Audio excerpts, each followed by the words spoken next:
O Pai me adotou, o teu amor. Vai para os braços dele, igreja. Vai para os braços dele. Eu era órfão, hoje sou filho.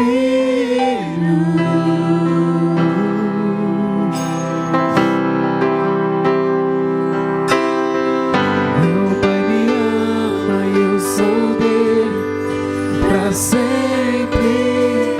Meu Pai me ama e eu sou dele pra sempre. E nada vai me separar do teu grande amor.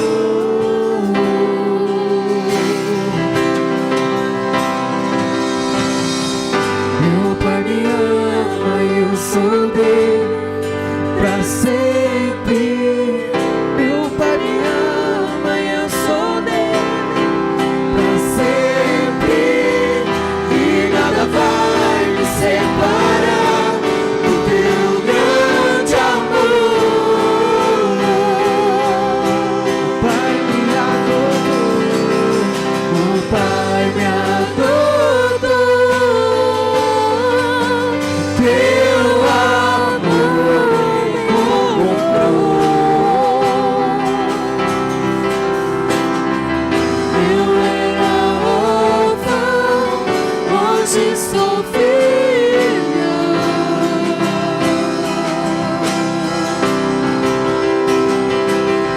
O Pai me adorou,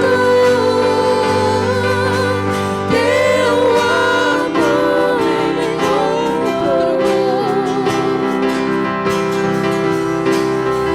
Eu era órfão, hoje sou filho.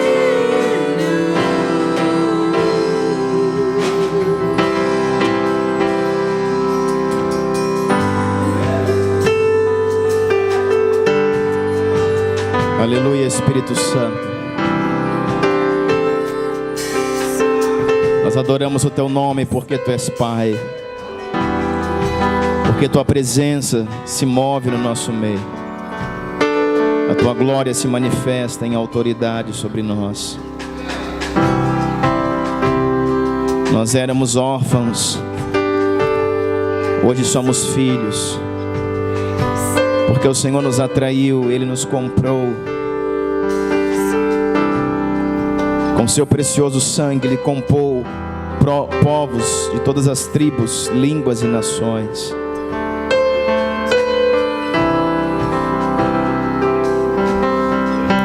Nós invocamos o teu nome, Yeshua.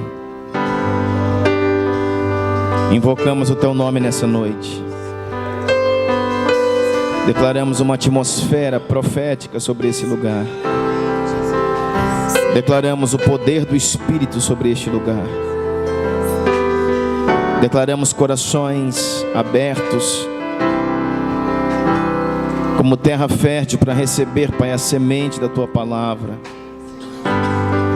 Toma-nos por completo, Deus. Toma todo o nosso ser, Pai. Toma tudo aquilo que somos e aquilo que temos. Toma, Pai, nessa noite as nossas casas, nossos filhos. Toma, Deus, o nosso casamento. Toma, Senhor, nosso trabalho, nossa fonte de recursos. Nós entregamos tudo nas tuas mãos. Invocamos o teu Espírito, Senhor, a tua doce presença. Vem sobre nós, Senhor. Vem sobre este lugar, Pai.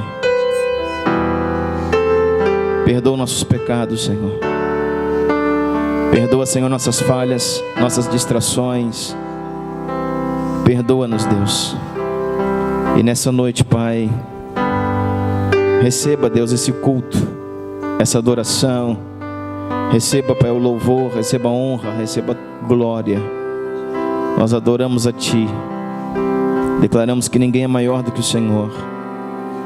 Que teu poder se manifeste aqui, em nome de Jesus. Amém, queridos. Uma alegria muito grande estar com você aqui nessa noite. Para aqueles que não me conhecem, sou Douglas Rosa. Nós pastoreamos o Ministério Mevan ali em Araguari, ali em Minas Gerais, Araguari, Uberlândia, Triângulo Mineiro. E é uma honra para nós estar aqui. Trazemos um abraço do nosso pastor, o apóstolo Luiz Hermínio.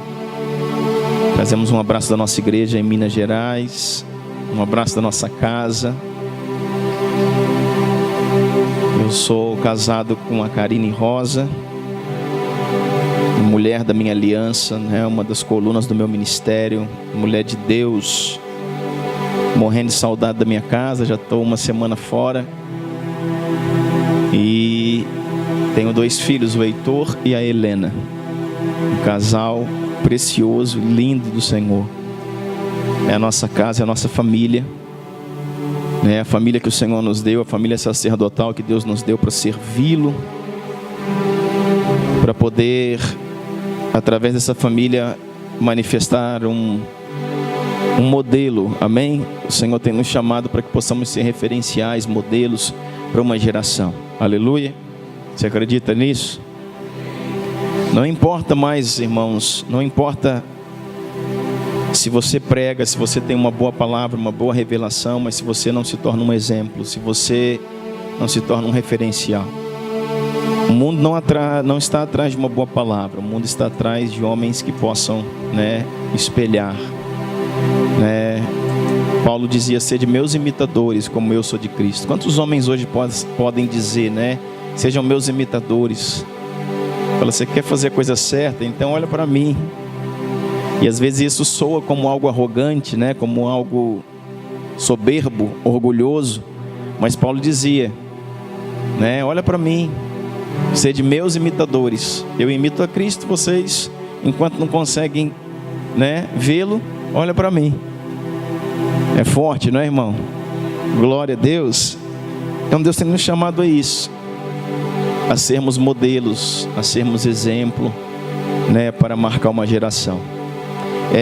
Nós temos poucos materiais ali, que ficou tudo lá em Itu. E aquilo que a gente ainda tem aí, né, dos nossos materiais, os materiais que trouxemos, né, em DVD, em MP3, nós temos aqui, irmãos, 3 kits, né? Esse kit aqui é o kit Davi. Davi, o homem segundo o coração de Deus. Aqui vai falar em 5 ministrações de 1h30, 1h40 cada ministração. Então assim, é muita coisa aqui, é muito material. Vai falar sobre a vida de Davi. E não só contando uma história, não só contando uma história da Bíblia, mas trazendo todo o cumprimento da profecia através, né, do maior rei do Antigo Testamento e do homem mais profético. O homem mais profético, sem dúvida, da Antiga Aliança é Davi. Então Davi trouxe conexões, Davi entendeu coisas no seu tempo que ninguém havia entendido. Então, né, a Bíblia vai até dizer, no Evangelho, em Mateus, começa dizendo, né, Jesus, o filho de Davi. Então, esse é um kit, é um box aqui, mas tem 5 mídias aqui dentro, 5 CDs aqui, 5 DVDs falando sobre a vida de Davi. Como que um homem que pecou tanto como Davi pode ser o homem segundo o coração de Deus? Amém? Às vezes nós conhecemos pessoas que pecaram muito menos que Davi e a gente já endemoniza ele já. E fala, esse cara não vale nada, né? Porque olha o tanto que ele pecou, né? Esse homem fez isso, esse homem fez aquilo. E se a gente for pensar, a gente vai ver que Davi fez coisas muito piores do que muita gente. E ele é o homem segundo o coração de Deus. Por que que o Senhor o chamou de homem segundo o coração de Deus? Então nesse material você vai entender isso. Paternidade, ainda tem, paternidade é o carro-chefe dos nossos materiais, paternidade no reino de Deus. Aqui também tem 5 mídias aqui, e vai falar sobre 4 tipos de paternidade: paternidade geracional, paternidade biológica, amém? Paternidade espiritual e paternidade divina. E vai explicar como se estabelece a paternidade do Senhor sobre nossas vidas. E você nesse material vai se ver como filho de Deus, mas você vai se enxergar também como pai. Então é uma história que você vai vendo, né, capítulo a capítulo, e é extraordinário, um material muito pontual. E esse aqui é um DVD simples, né? É um DVD simples de uma ministração só. Nabal não é o seu marido, foi ministrado numa conferência de avivamento. E fala sobre uma igreja que se posiciona aos pés do Senhor. Esse DVD vai falar sobre Abigail, que é uma figura da igreja, que entende, né, o seu posicionamento aos pés do Senhor. Então, esse é um DVD simples. E o resto do material é tudo kits de escolas de treinamento. Amém? Pega aqui para mim, pastor, por favor. Então, irmãos, tá aí. Pode abençoar muito a sua vida esse material. Nesse kit de Davi você vai ter uma explicação também para músicos, principalmente pessoal que trabalha na adoração. Tem uma palavra ali que deve ser quase 2 horas falando sobre a tenda de Davi.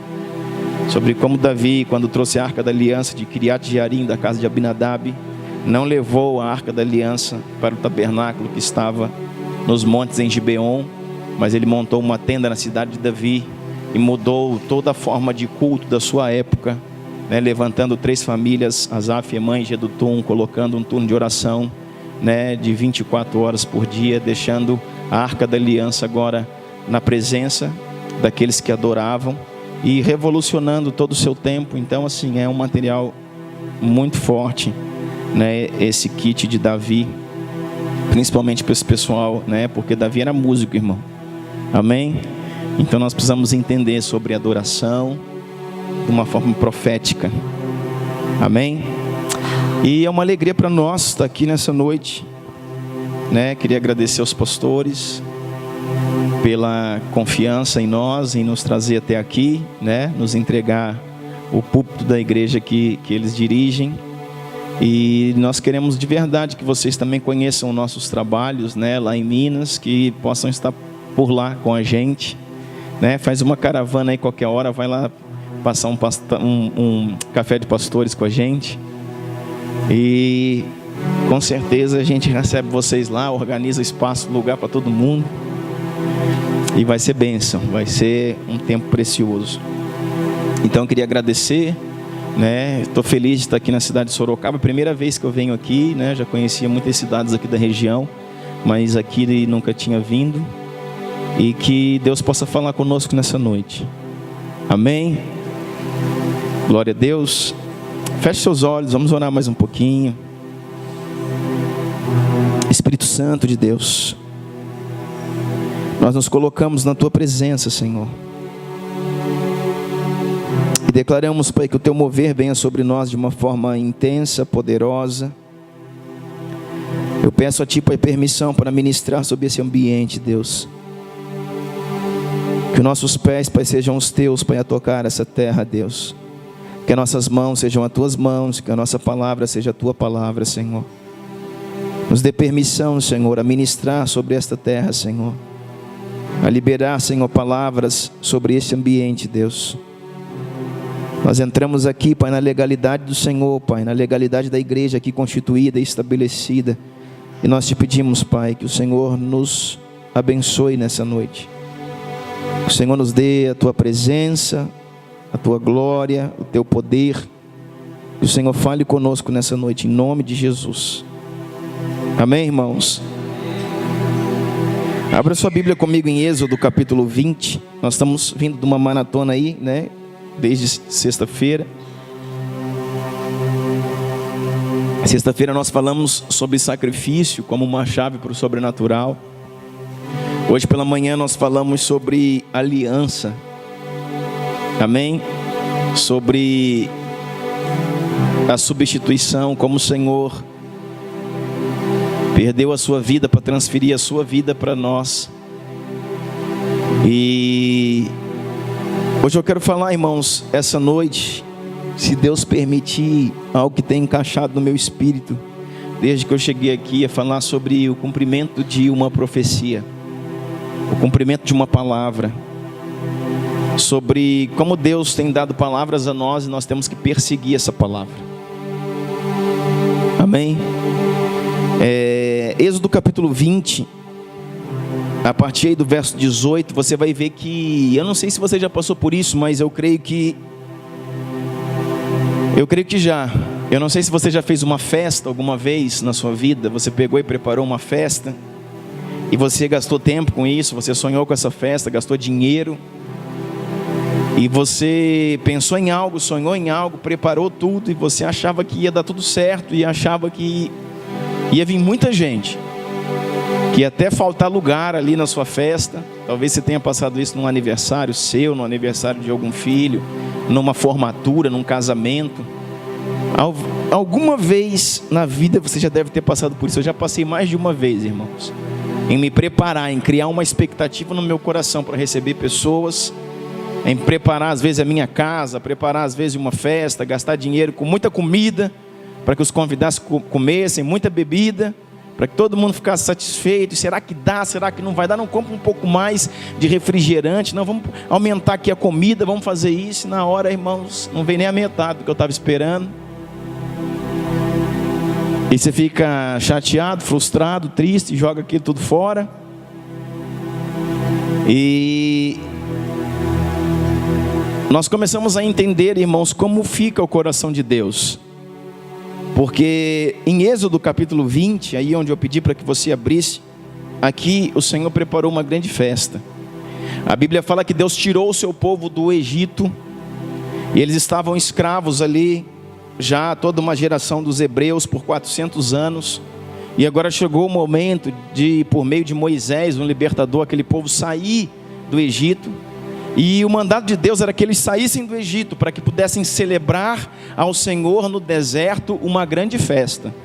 Se você for olhar bem, estudar a palavra, você vai ver que a festa não era na terra de Canaã, na terra prometida, na terra que manava leite e mel.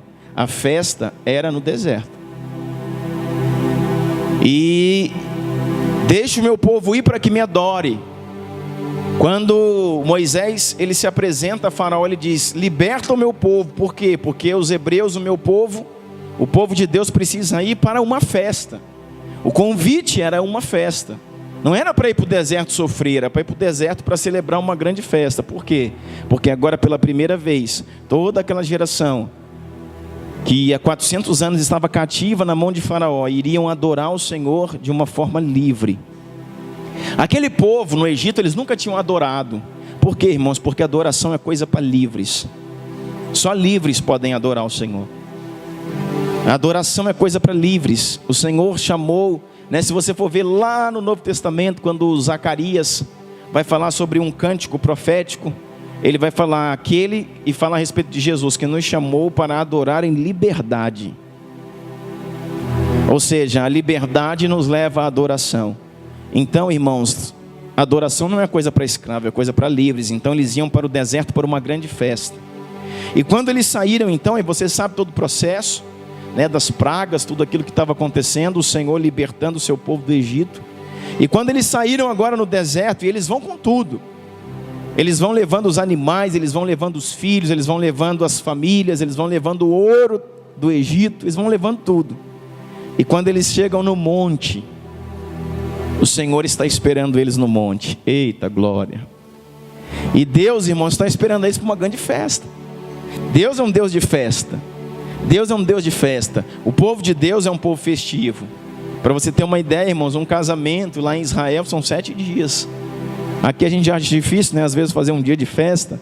Lá são 7 dias, irmão, de festa, de celebração, de danças, comendo carneiro assado, né, e festejando e celebrando.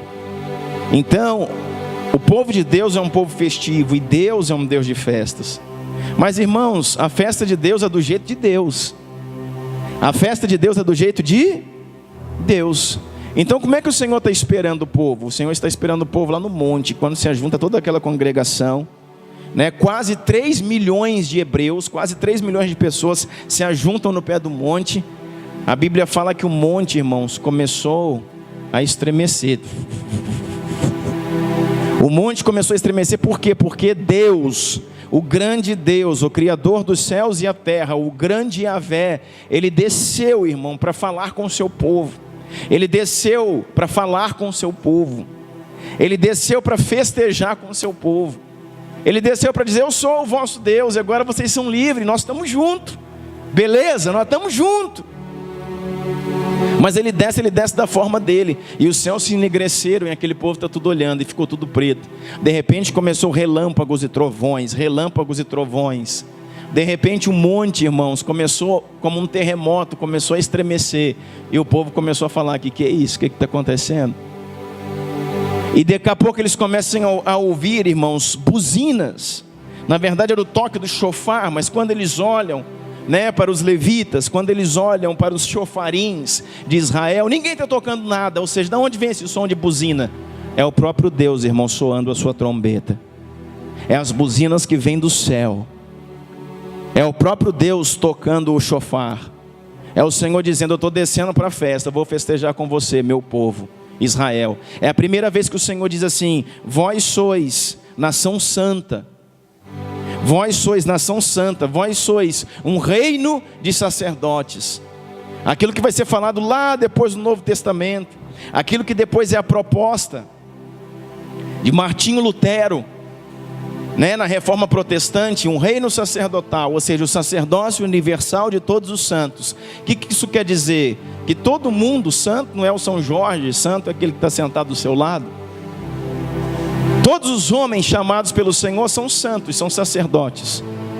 Então o que é sacerdócio universal de todos os santos? É a declaração, irmãos, que sacerdote não sou eu que estou aqui no púlpito com o microfone na mão, todos nós somos sacerdotes. Por quê? Porque o reino de Deus, ele é um reino sacerdotal. Então você concorda comigo que ele é um reino específico? Porque o reino de Deus, ele é formado por um tipo específico de pessoas. O reino de Deus é formado de sacerdotes. Vós sois o meu reino sacerdotal, ou meu reino de sacerdotes. E sobre isso que eu estou falando para você, tem um material aqui que eu não falei, mas está ali, reino sacerdotal, fala muito sobre isso, sobre o sacerdócio do homem, violentíssimo. Então, o que o Senhor está exclamando? Que todo homem, para fazer parte do reino, precisa ser sacerdote. Então, irmão, se você não é um sacerdote, você pensa: eu não sou sacerdote não. Então você pode fazer parte de qualquer reino. Pode fazer parte do reino lá da Rainha Elizabeth. Você pode mudar lá para a Inglaterra para você fazer parte de um reino, né? Mas do reino de Deus você não faz parte não. Por quê? Porque o reino de Deus é um reino de sacerdotes. Então, para você fazer parte do reino de Deus, você precisa ser um sacerdote. Por quê? Porque o reino de Deus é um reino específico, feito por um tipo específico de pessoas, feito por sacerdotes. E pela primeira vez aqui em Êxodo, então o Senhor olha e diz assim: esse é o meu reino, a minha nação santa, o meu reino de sacerdotes. Eu vim para a festa, nós estamos juntos. E o povo está lá assim olhando, assustado. Igual alguns ficam na igreja, quando o fogo está descendo na igreja, tem gente que fica assustado. Porque o fogo assusta muita gente, irmão. Fogo assusta. Às vezes você vê gente recebendo o Espírito, gente se movendo, e vê, você fica olhando bem, falando: meu Deus, o que é isso? Porque o fogo assusta, irmão. E aquele povo ficou olhando ali, é a buzina. E eles olharam: cadê os chofarinhos de Israel? Não estão tocando coisa nenhuma. Não tem ninguém tocando nada aqui. De onde vem esse som? Era o próprio Deus tocando a sua buzina. E quando eles começaram a ver o monte, que já estava tremendo, a buzina tocando. E quando o monte, irmãos, começou a fumegar, quando o monte começou a encandecer, ficar vermelho e sair fumaça, eles falaram: é Deus zebra mesmo. Sabe o que o povo fez, irmão? Vazou. Sabe o que o povo fez, irmão? Sumiu. O povo falou: que festa o quê? Nós vamos cascar fora daqui e vamos embora. E saiu tudo correndo. E Moisés, irmãos, que já era acostumado com a glória, porque Moisés subia ao monte, ficava 40 dias lá com o Senhor, ficava em jejum 40 dias vendo a face de Deus, escrevendo a tábua, né, da lei, o próprio dedo de Deus escrevendo as tábuas. Então ele já era acostumado com o fogo de Deus, ele já era o homem da intimidade. Aí ele está lá só recebendo, só diante da presença, e a buzina tocando, e ele lá diante do Senhor, e o monte fumegou e tal. Quando ele olhou para trás, irmão, não tinha ninguém, estava só ele. E o povo foi embora. Por quê, irmãos? Porque na festa de Deus, Deus ficou sozinho, só ele e Moisés. Por quê, irmãos? Porque Deus veio do jeito dele, não do nosso jeito. E Êxodo 20, 18 diz assim: todo o povo presenciou os trovões, os relâmpagos, o clangor das trombetas, e o monte fumegante, e o povo observando, se estremeceu e ficou de longe. Aí Moisés foi lá conversar com o povo, falou: povo, vocês estão ficando doidos? Nós viemos para a festa, nós somos libertos, e agora a festa vai começar. O anfitrião está nos recebendo, nosso Deus desceu para falar conosco. O que o povo diz? Disseram a Moisés: fale tu conosco e ouviremos, porém não fale Deus conosco, porque certamente morreremos. Respondeu Moisés ao povo: não temais, Deus veio para vos provar e para que o seu temor esteja diante de vós, a fim de que não pequeis. O povo estava longe, em pé. Moisés, porém, se achegou à nuvem escura onde Deus estava.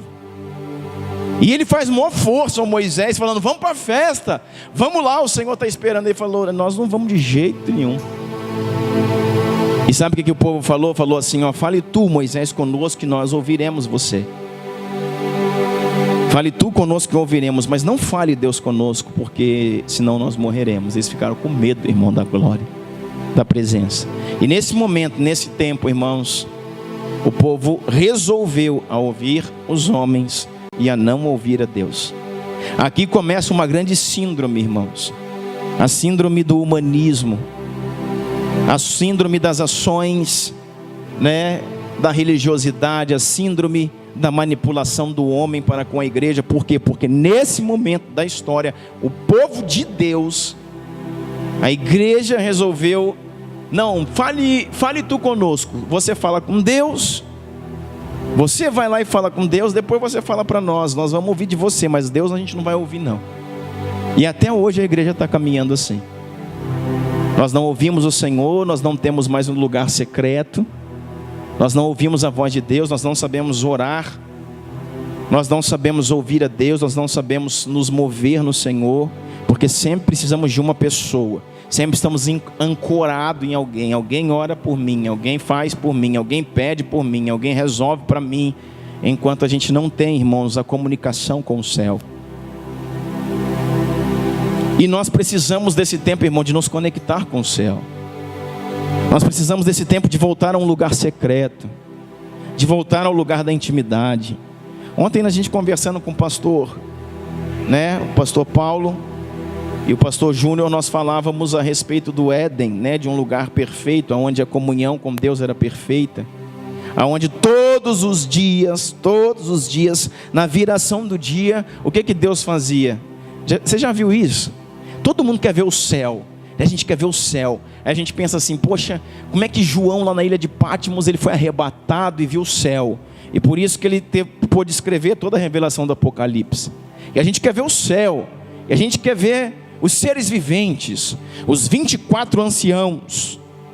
A gente quer ver o mover dos anjos, serafins, querubins, anjos, arcanjos. Irmãos, e pensa, Deus largava tudo isso lá no céu: serafins, querubins, anjos, arcanjos, 24 anciãos, os seres viventes, todo mundo, todo dia estava todo mundo lá no céu. E o Senhor falava assim: ó, gente, deixa eu falar uma coisa para vocês. Eu vou lá porque Adão está me esperando. Eu vou lá porque o homem que eu criei, eu tenho alegria de estar com ele. Eu quero estar com a minha criação. E todos os dias, na viração do dia, Deus deixava a sua glória para estar com o homem, irmãos. Você tem entendimento do que é isso? Tem tanta coisa que nós queremos ver no céu, e o Senhor queria sair do céu para vir na terra. E o Senhor queria sair no céu para vir olhar para nós, olhar para o seu filho lá, para o Adão, e para que pudesse ter intimidade, comunhão. Eita Jesus, está entendendo? Então, irmãos, nós precisamos ser essas pessoas que buscam essa comunhão, que buscam esse lugar secreto, que buscam estar com o Senhor. Então hoje, muito mais, nós temos sido assim, enfáticos em dizer isso. Muito mais do que uma apostila, muito mais do que um livro, muito mais do que um seminário, muito mais do que qualquer coisa, irmãos. Você precisa entrar no seu quarto, fechar a sua porta, e o teu pai que te vê em secreto, ele te recompensará. Você precisa, irmãos, da presença, da glória de Deus. E nós somos enfáticos em falar isso, e falamos tanto isso, porque, irmãos, nós precisamos tanto disso na correria do nosso dia a dia. Até nós pastores, às vezes, começamos a sair do quarto secreto, do lugar de oração, do lugar, irmãos, onde Deus se manifesta a nós, do banquinho do Éden.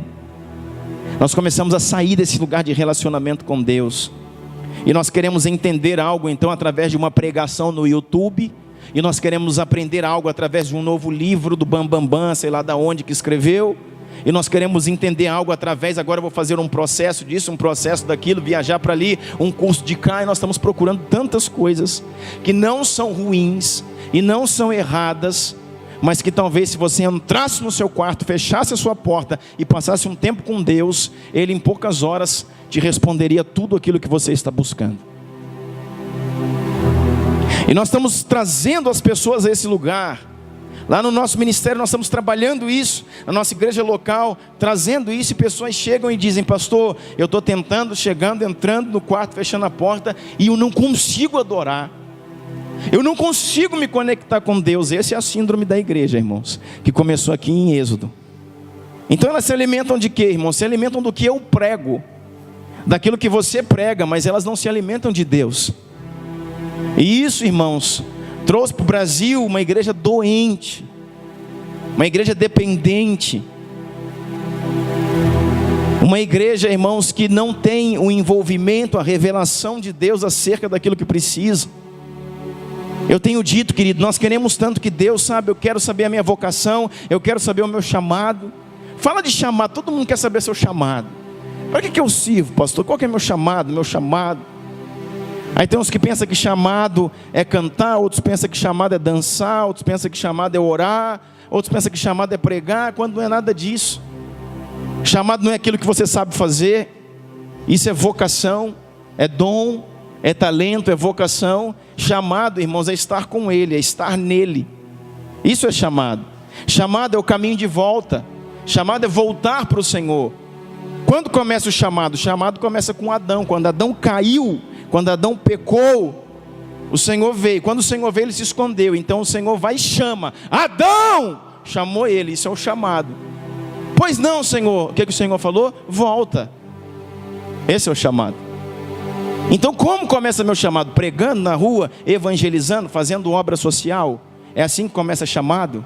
É assim que começa chamado? Cantando, tocando, pregando? Começa chamado, irmãos, voltando para Ele. Aonde começa o meu chamado? No meu quarto, com a porta trancada. Entra no teu quarto, fecha a tua porta. O teu pai que te vê em secreto, Ele te recompensará. Esse é o seu chamado. O seu chamado é estar com Ele, para que a sua vocação, aquilo que você sabe bem fazer, aquilo que você está se envolvendo em fazer, tenha sentido. Para que a sua vocação tenha sentido, você precisa estar dentro do chamado. E qual que é o meu chamado? Cantar, pregar? Não, o seu chamado é estar com Ele. Agora nós queremos que Deus abra a porta da nossa vocação.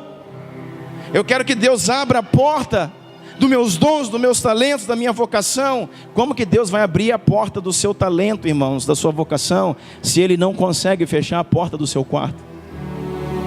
Uau! Pegou? Como que Deus vai abrir a porta da sua vocação? Como que Deus vai liberar o seu destino e o seu propósito? Como que Deus abre a porta do seu propósito, Ele não consegue fechar a porta do seu quarto? O abrir da porta do seu propósito está condicionado ao fechar da porta do seu quarto. Amém? Quantos estão aqui comigo? Então, irmãos, é isso que Deus está fazendo. Quantas vezes, querido, você olhou e quis lá no céu, quis ver as coisas do céu? Não tem nada errado com isso. Mas o Senhor quer deixar tudo lá, irmãos, para ver as coisas da terra. Enquanto você está querendo ir para o céu, Deus está querendo vir para a terra. Porque Ele diz: venha a nós o teu reino. Ou seja, você está querendo subir, Ele está querendo descer. Já pensou se desencontra? Já pensou você chega lá em cima, você queria tanto para o céu, chegou no céu, mas cadê Deus? Deus foi para a terra agora. E aí, irmão? Por isso que meu desejo não é ir para o céu. Eu não quero, irmãos, ir para o céu. Eu quero ir para onde Ele está. Porque se Ele não estiver no céu, não quer nada com o céu, irmão. Eu quero ir onde o Senhor está. Você já viu, estamos falando de Davi aqui, um homem segundo o coração de Deus. Olha só que interessante. A Bíblia fala assim que, João capítulo 4, a Bíblia vai falar no Novo Testamento que o Senhor procura adoradores que adorem ao Pai em espírito e em verdade.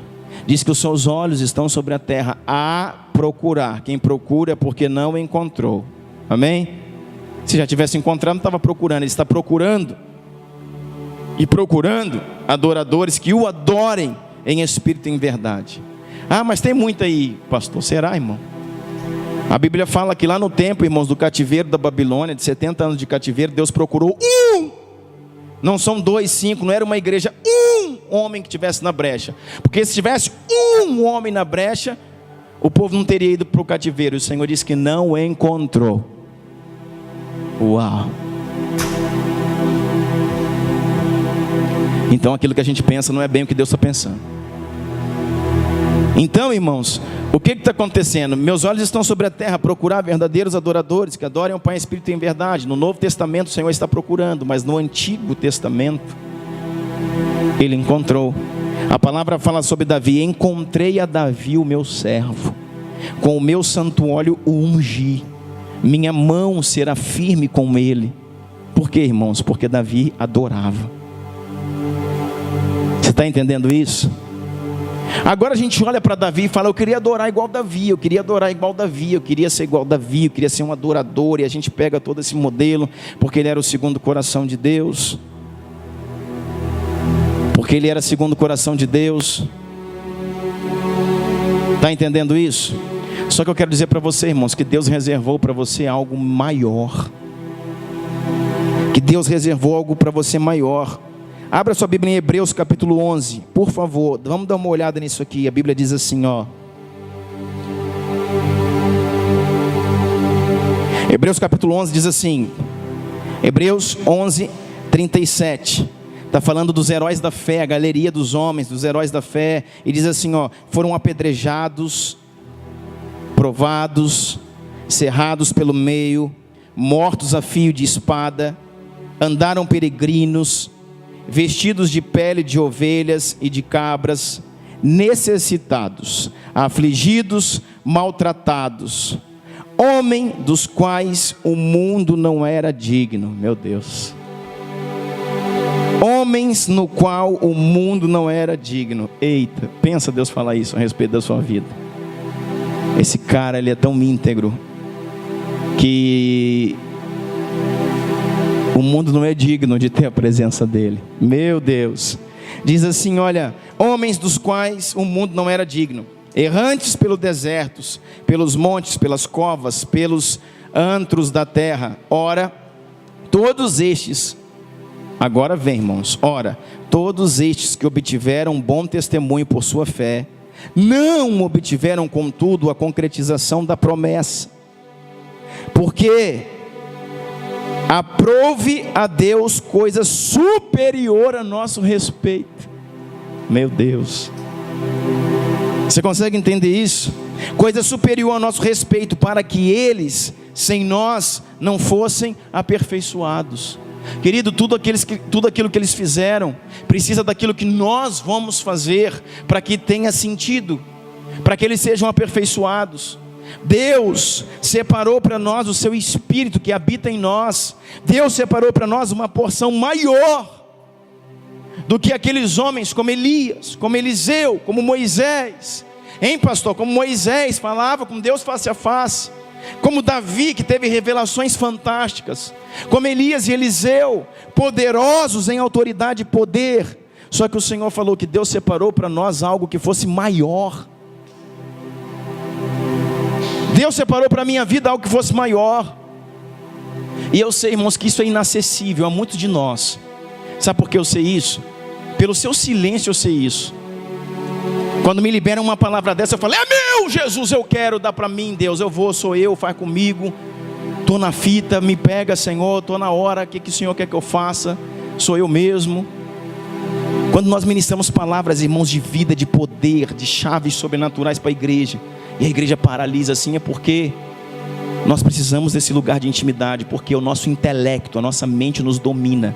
e nós não conseguimos acessar lugares em Deus, aonde a Escritura se torna realidade para nós, vida para nós, aonde milagres se tornam acessíveis, aonde uma vida no sobrenatural se torna acessível. Nós precisamos, irmãos, quebrar o racionalismo, quebrar as cadeias da mente, para que a gente entre no Espírito, e entender que coisas maiores o Senhor separou para mim.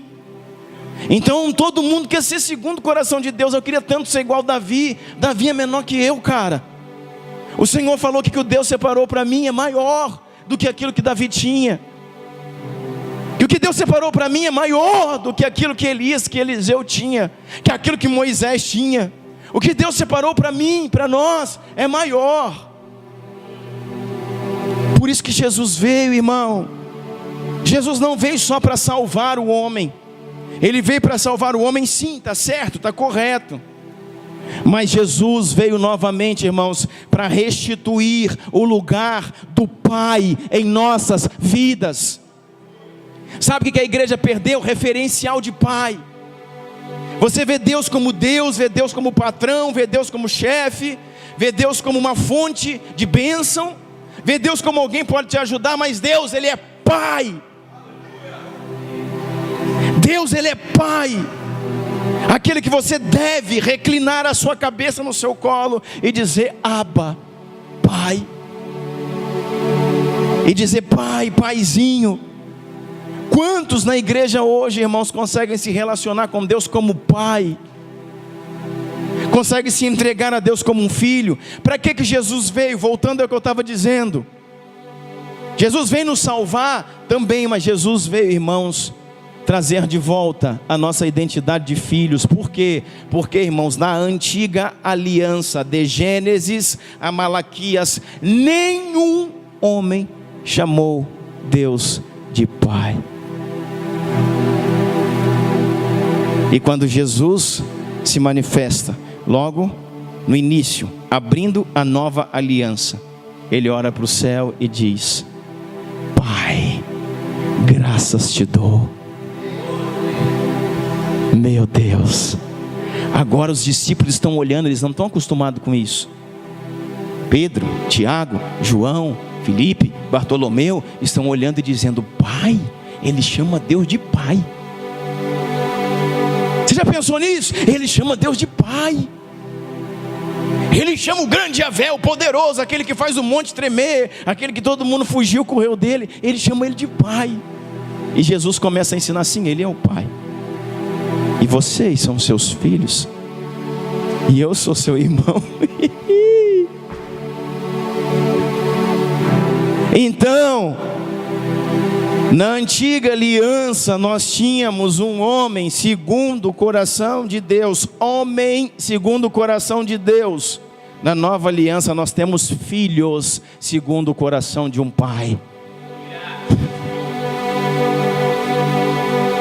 Na nova aliança nós temos, não é um homem, é filho. E não é segundo o coração de Deus, é segundo o coração de um pai. Por quê? Porque Jesus abriu para nós um novo e vivo caminho e nos inseriu numa nova aliança, aonde o Deus Criador voltou a ser Pai. E é nesse lugar, irmãos, que nós precisamos estar, nesse lugar de relacionamento com Ele, onde nós entendemos aquilo que o Senhor está fazendo, aquilo que o Senhor está fazendo, onde nós entramos em lugares onde nós podemos verdadeiramente, lá o que pregamos na sexta-feira, entrar em lugares de renúncia, de sacrifício, porque entendemos que Ele é Pai. Um dia alguém estava orando, irmãos, orando e pedindo: Senhor, eu estou sabendo que lá no norte da Síria, eu estou sabendo que em lugares como na Nigéria, eu estou sabendo em tantos lugares do mundo, cristãos estão morrendo de todas as partes. Existem alguns dados missionários, irmãos, que eu não sei se isso é verídico, mas eu já li sobre isso, que fala que a cada 3 minutos morre um cristão no mundo por não negar a Cristo.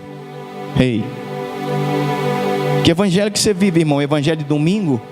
Deixa eu falar, a cada 3 minutos, quer dizer que desde que começou esse culto já morreu muita gente. A cada 3 minutos no mundo morre dados missionários, de agências missionárias, morre um cristão por não negar a Cristo.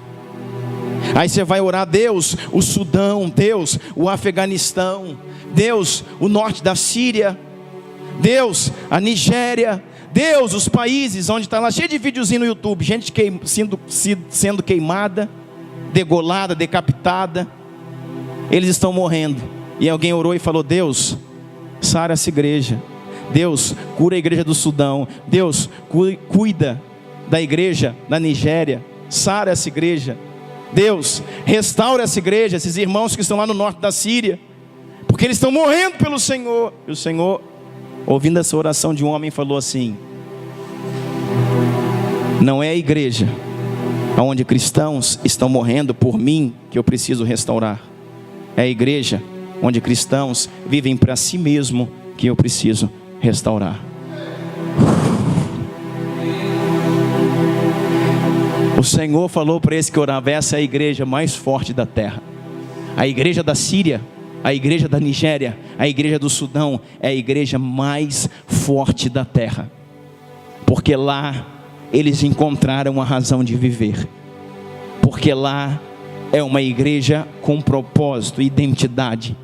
Eu não preciso curar uma igreja, essa igreja é sarada, não precisa de cura. Eu não preciso curar uma igreja onde pessoas morrem por mim. Eu preciso curar uma igreja onde pessoas vivem para si mesmas. Será que essa igreja é brasileira, irmão? Precisa de cura?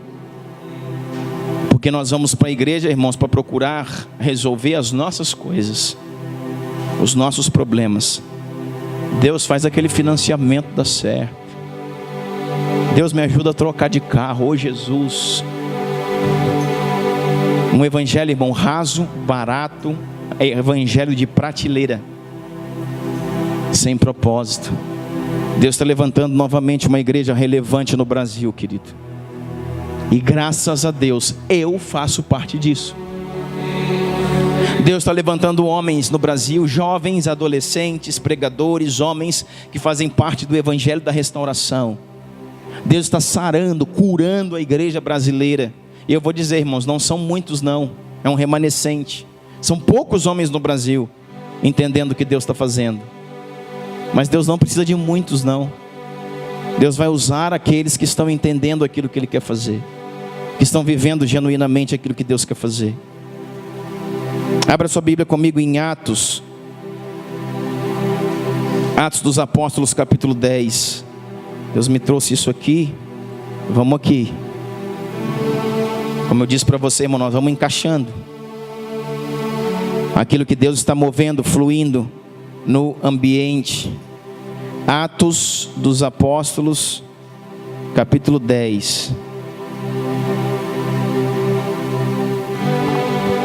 Diz a palavra do Senhor assim: morava em Cesareia um homem de nome Cornélio, centurião da corte chamada italiana, piedoso e temente a Deus, com toda a sua casa, e que fazia muitas esmolas ao povo, e de contínuo orava a Deus. Irmão, está falando aqui que esse homem, ele não está dizendo que era o irmão Cornélio, não está dizendo que era um missionário, um apóstolo, um servo do Senhor. Ele era um homem, irmão. Se você está vendo que ele é um romano, morava em Cesareia um homem de nome Cornélio. Ele era um soldado, centurião. Quem que é centurião? Centurião é um capitão de uma corte romana. Centurião cuida de uma centúria. O que é centúria? 100 soldados constitui uma centúria.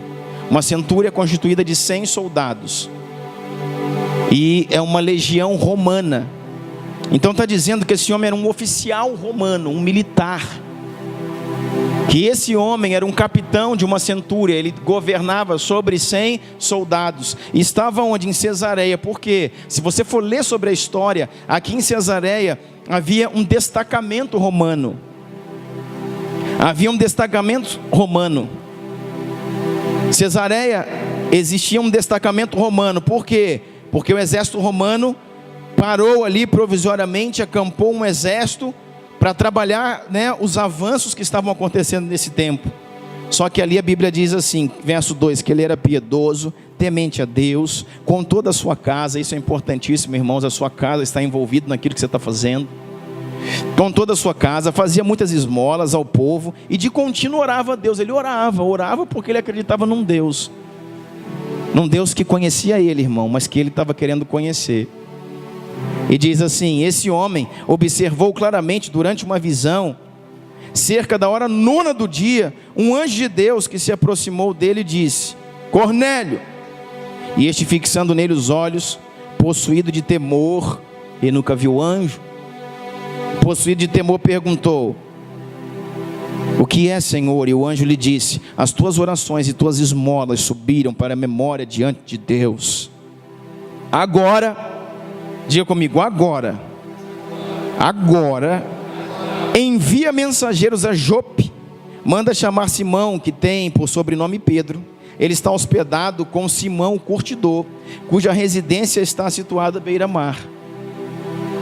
E diz a Bíblia assim, o verso 7: logo que se retirou o anjo que lhe falava. Ou seja, o que o anjo falou? Faça isso agora. E o que é feito agora é agora, irmão. Agora não é amanhã. Agora não é daqui a 2 horas. Agora não é na outra semana. Agora é agora. E diz que o anjo desapareceu imediatamente. Algumas versões diz logo, outras versões diz imediatamente. Quando se retirou o anjo que lhe falava, chamou 2 dos seus domésticos e um soldado que estavam a seu serviço. Havendo-lhe contado tudo, enviou a Jope. Pronto, obedeceu. Irmãos, Cornélio era um homem que estava tendo experiências com o Senhor. Deus está fazendo isso sobre a terra. Você sabia que muitos homens estão recebendo a palavra dentro da igreja católica? Deus está, irmãos, salvando nesse tempo muitos padres. Sabia disso? Comece a olhar isso na internet, você vai ver vários depoimentos. Padres estão sendo salvos por quem? Pelo próprio Cristo. Não é por um pregador, não é por uma igreja, não é por um canal. O próprio Yeshua está se revelando a alguns homens. Alguns padres estão lendo as escrituras, porque eles têm que fazer isso, e o Espírito de Deus começa a revelar a eles. Eles vão tendo direções e visões e clareza acerca das coisas celestiais, e de repente, irmãos, cai a ficha. E ele foi alcançado por Senhor, ele foi convertido ao Evangelho de Cristo, às Escrituras Sagradas. E quem converteu ele? Quem que foi o missionário? O missionário é o Espírito Santo. Por isso que a Bíblia diz, irmão, se a gente não fizer, até as pedras vão fazer. Até pedra clama, até burro profetiza. Já viu isso lá? Balaão. Porque, irmãos, a missão da igreja tem que ser cumprida, querido. Nós precisamos entender isso. Então, esse Cornélio aqui, você vai ver também que muitos judeus ortodoxos estão se convertendo, irmãos, porque o próprio Cristo está se revelando a eles. Os judeus creem no Senhor, você sabe disso, em Deus, mas eles não acreditam em Yeshua, não acreditam, no Messias. E muitos judeus, existe uma grande leva de judeus recebendo a Jesus nesse tempo, irmãos, pela ação do Espírito. Esse homem aqui era alguém que conhecia Deus da forma dele, e ele era bom, ele ajudava os pobres, fazia esmolas, e ele tinha uma família muito concentrada, muito próxima dele, cuidava muito bem da sua casa, e ele orava ao Senhor: oh Deus, te amo, tal. Sem conhecer a Deus, ele orava a Deus, e o Senhor aparece para ele e diz assim: olha, Cornélio, é o seguinte, nós vamos alinhar o seu coração, e você vai entender das coisas. Eu olhei para você e sobem diante de mim, as suas orações, as suas esmolas sobem diante de mim como incenso às minhas narinas. Ei, cara, eu gostei de você. O Senhor escolheu ele e falou: eu vou alicerçar essa sua fé. E então o Senhor apareceu para ele, como nós vimos aí, e falou para ele: agora, eu estou te aparecendo uma visão agora. Pois não, Senhor, agora. Quando eu desaparecer daqui, você pega um soldado e 2 servos. 2 servos, 2 empregados seus e um soldado para poder escoltar eles, e manda lá em Jope atrás de Simão.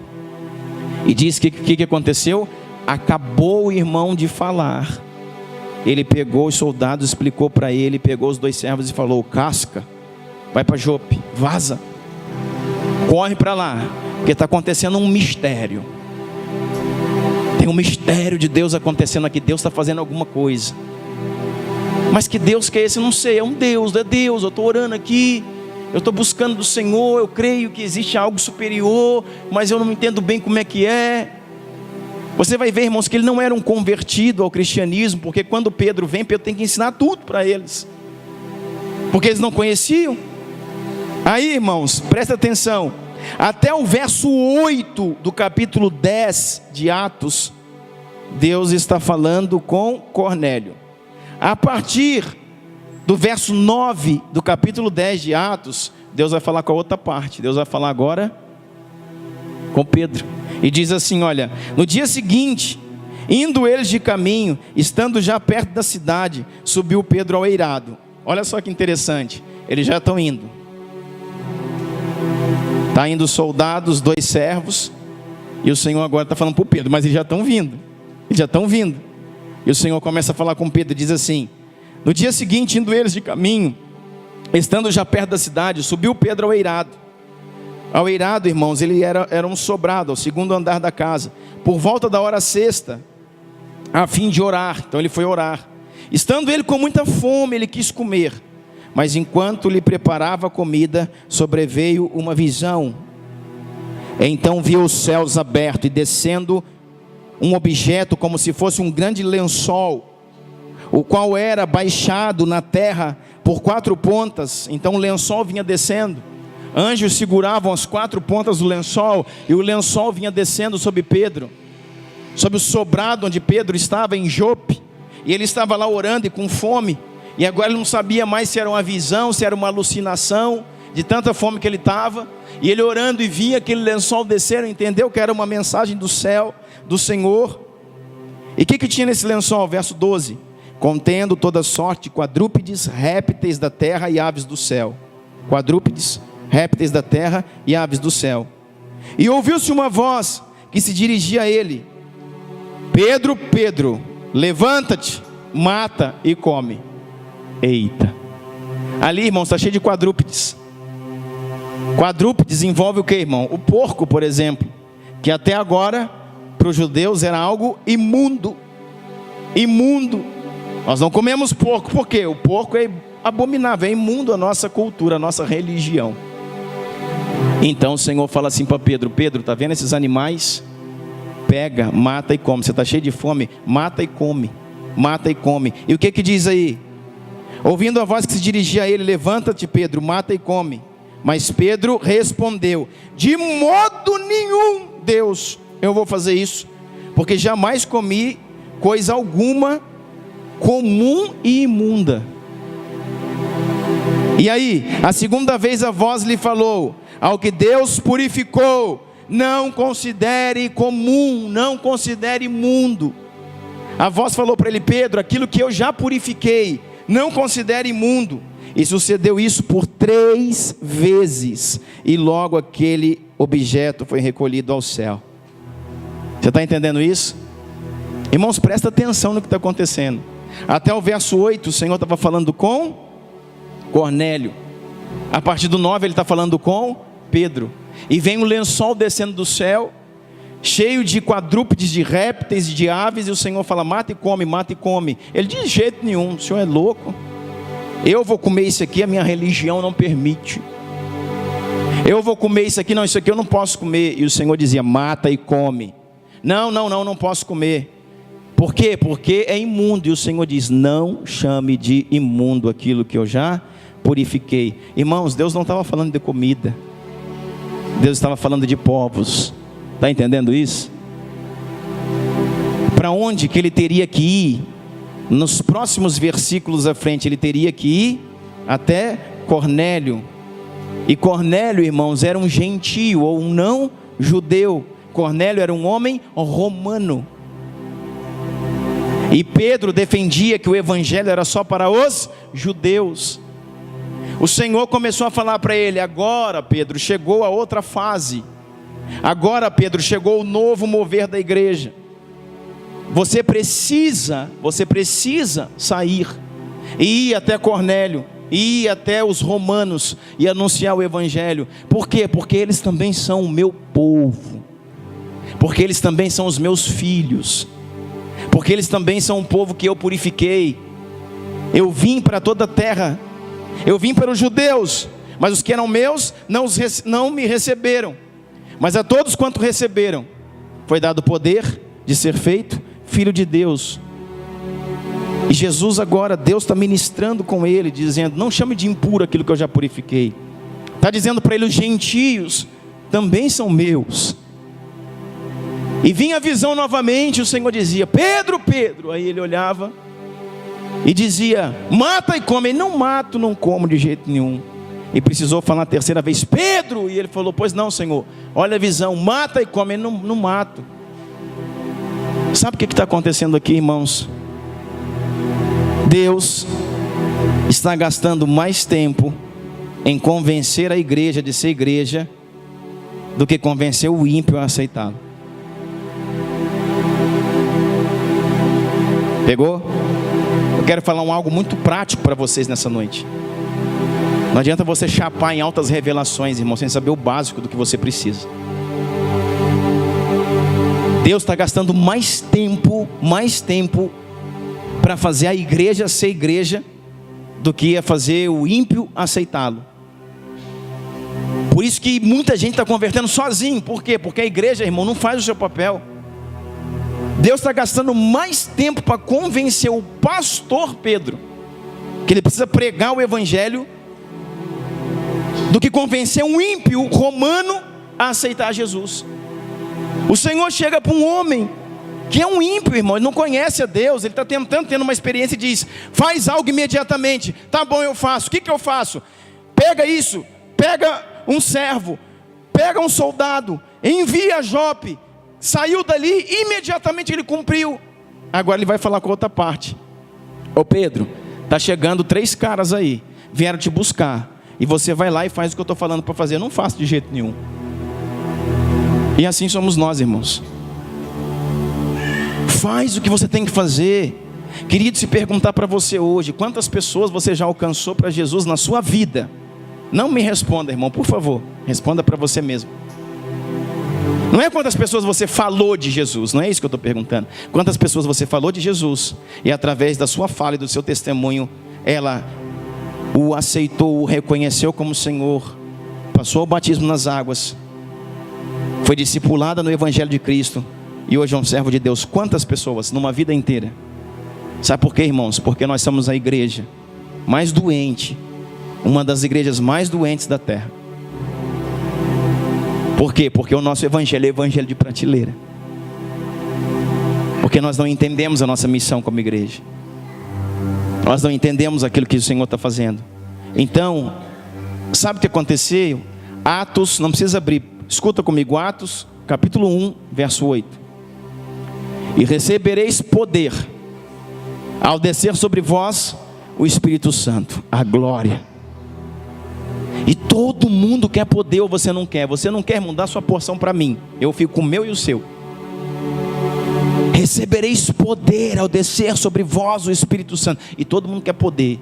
Na igreja todo mundo, irmãos, quer visão, quer revelação, quer dom, quer orar para os outros ser curado, quer ter visão do mundo espiritual, quer ser profeta, quer mexer com libertação. Todo mundo quer mover em alguma coisa. E a Bíblia diz: vocês receberão poder ao descer sobre vós o Espírito Santo. Isso é bênção, irmãos. Mas diz assim: mas para que isso acontece? Para que você seja testemunha. Aonde? Em Jerusalém, Judeia, Samaria e até os confins da terra. Aonde eu começo? Em Jerusalém, na minha cidade. Depois eu vou para a Judeia, o meu estado. Depois eu vou para Samaria, a minha nação. E depois eu vou aos confins da terra. Essa palavra era para os discípulos. Eu vou morrer, mas vocês não ficarão órfãos. Eu vos mandarei o Consolador. Ele estará convosco até a consumação dos séculos. Está entendendo? Eu vou enviar a vós o Consolador. Escuta aqui comigo, olha para mim, para de olhar para lá, irmão, olha para cá. Isso significa uma palavra profética do próprio Yeshua. Jesus falou: permaneçam em Jerusalém.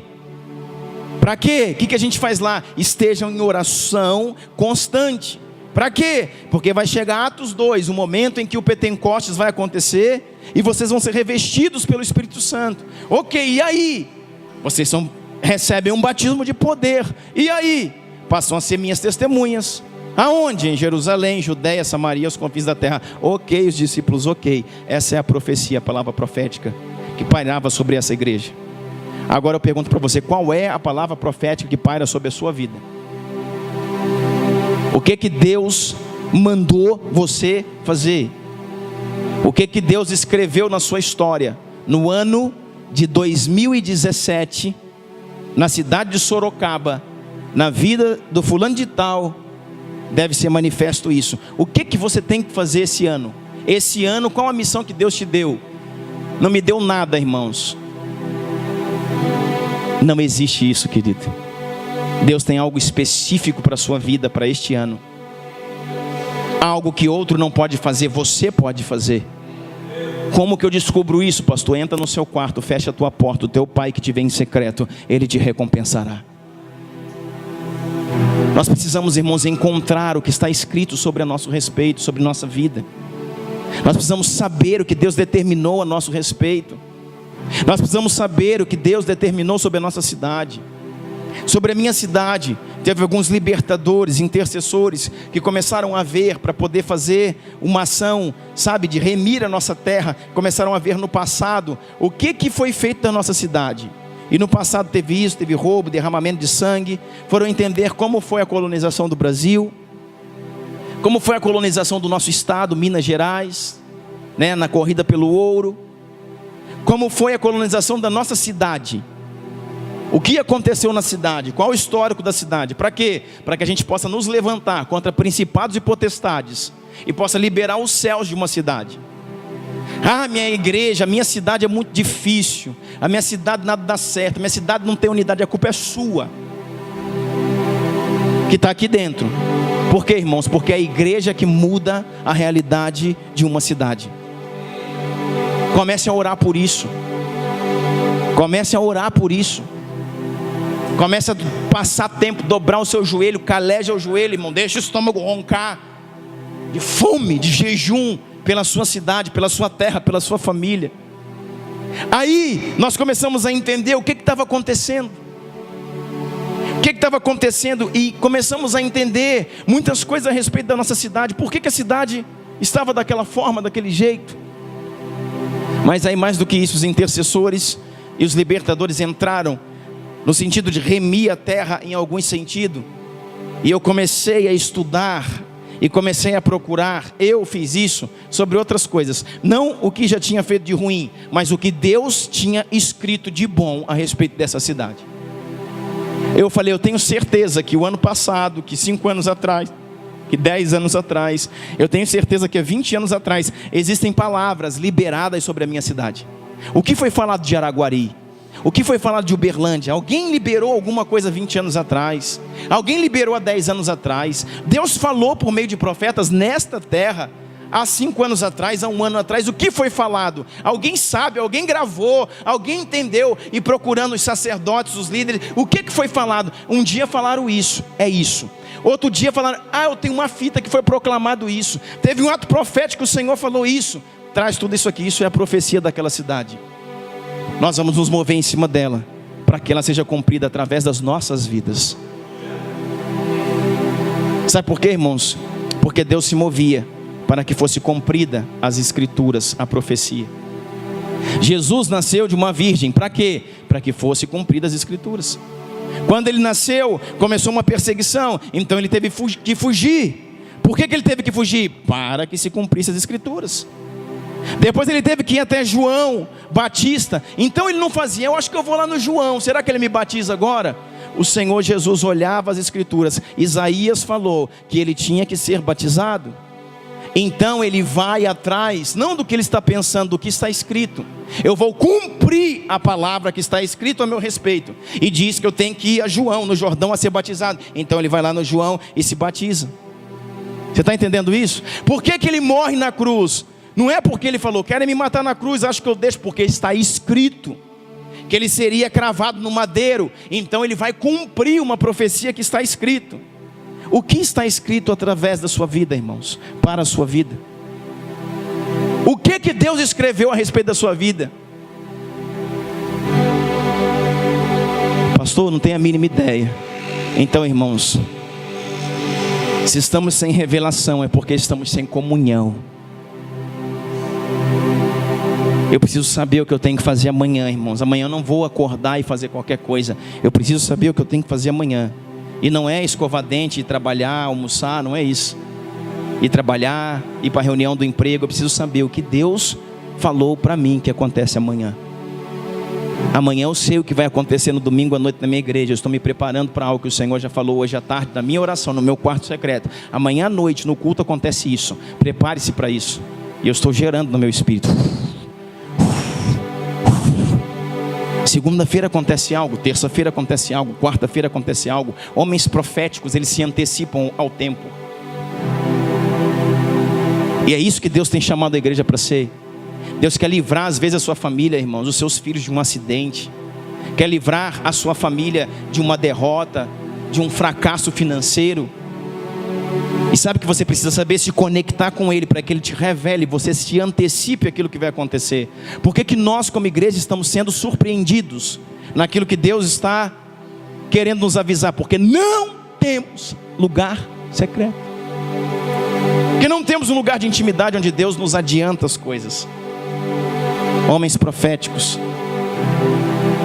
A Bíblia fala que quando o rei da Síria se levantava contra Israel, e várias vezes ele montou emboscadas para poder rebentar, destruir Israel. Só que existia um profeta, o seu nome era Eliseu. E o profeta chegava ao rei de Israel e dizia assim: ó rei, não passe por esse lugar, porque o rei da Síria armou emboscada contra ti. Então passe por outro lugar. E o rei passava por outro lugar. E diz a história que não foi uma, não foi duas, não foi três, não foi 4 vezes que o Senhor livrou Israel, livrou a igreja. Por quê? Porque lá existia um profeta, alguém que ouvia Deus. Aí ele ficou furioso, o rei da Síria, chamou o exército dele todo e falou assim: vai ter morte aqui hoje, hein? Vai morrer gente aqui. O rei da Síria falou assim: nós vamos decapitar, tem aqui um dedo duro aqui no nosso meio. Existe alguém que está entregando as nossas ações. Alguém aqui é um traidor. Nós vamos descobrir hoje, porque esse vai para a forca. E um homem chegou para o rei da Síria e falou assim: ó rei, não há traidor no meio do seu povo. Israel possui um homem, o seu nome é Eliseu. E ele faz o rei de Israel conhecer as palavras que tu, rei, fala no teu quarto de dormir. Uau! Uau! E o rei falou: o quê? Sim, existe um profeta em Israel. Ele é um profeta de Yahvé, o Deus dos céus e de toda a terra. E aquilo que tu fala no teu quarto de dormir, na tua câmara mais secreta, aquilo que tu sussurra para sua esposa, o Deus de Israel entrega a esse profeta, e esse profeta entrega ao rei de Israel. Nós nunca vamos conseguir capturá-los. Uau! Aí sabe o que acontece? Eu quero ser esse profeta, eu quero, irmãos. Mas irmãos, tem preço para pagar. Por quê? Porque aí diz assim: olha o que acontece. Então o rei fala assim: larga Israel, larga o rei de Israel, larga o povo de Israel. Nós vamos desistir de destruí-lo? Não, vamos destruir o profeta primeiro. Nós vamos acabar com esse Eliseu, vamos arrebentar com ele. E aí fica fácil para nós tocar em Israel. Você está entendendo isso? E aí a fúria do reino da Síria, que é uma representação do inferno, sai de cima da igreja e vem para cima dos profetas. Você está pronto para ser profeta? Homens que se adiantam ao tempo. Homens, irmãos, que cuidam da sua casa, porque o Senhor fala: não vá por aqui, vai por ali. O Senhor fala: não ponha o seu filho nessa escola, ponha nesta. Não permita que seu filho viaje agora, vai ter um problema na estrada, vai ter um problema nesse voo.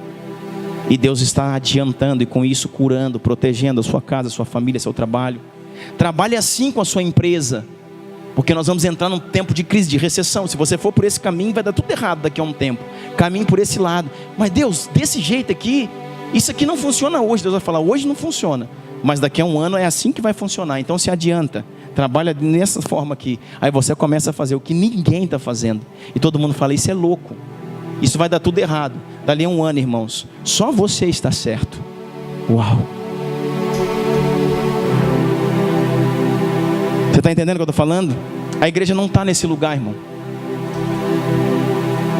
Existe uma profecia acerca da igreja em Atos 1:8. Você recebe poder ao descer sobre vós o Espírito Santo. E diz que em Atos 2, então veio o Espírito Santo. E diz então que eles começaram a pregar o evangelho, como o Senhor tinha dito, em Jerusalém.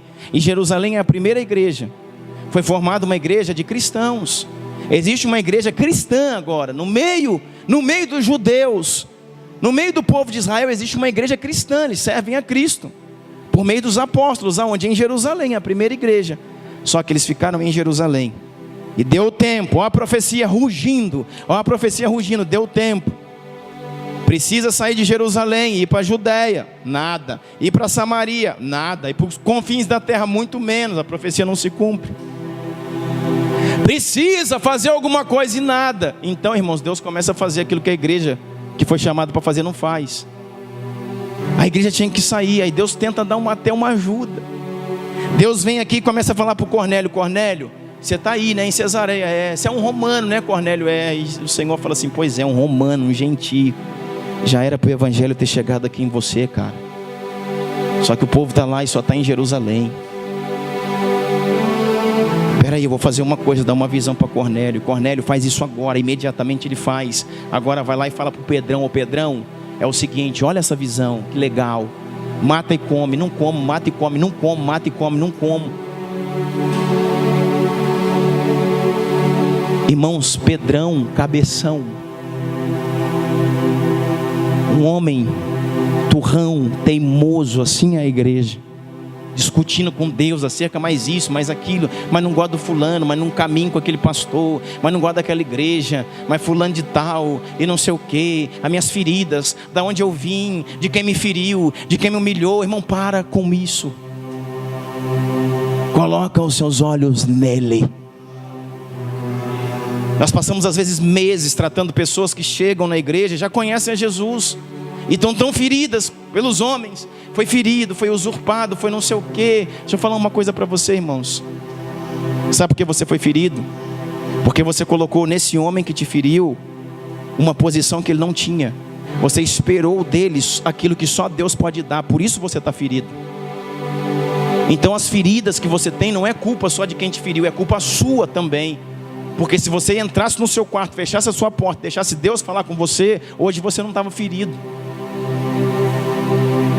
E nós estamos gastando tempos e tempos e tempos com pessoas que conhecem a Cristo e ferido com a igreja, ferido com o homem, ferido com não sei o quem. Você vê pessoas abandonando a fé, irmão. Pessoas que já tocaram num altar, que cantaram, que ministraram, estão num boteco tomando cachaça. E você vai falar: cara, você era um pastor, cara, você era um ministro de adoração. Você está num boteco tomando cachaça. Ah, eu estou ferido. Para, irmão.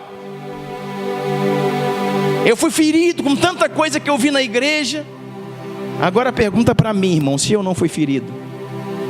Pergunta para você se você não foi ferido. A minha pergunta para esses homens é: quem não foi ferido? Não há ninguém aqui, irmãos, que caminhou no evangelho e não foi ferido até hoje por nada na igreja. Só que dentro das minhas feridas, eu decidi continuar. Diante das minhas feridas, eu decidi permanecer. Diante das minhas feridas, eu não parei, eu não olhei para os homens. Eu olhei para o autor e o consumador da minha fé.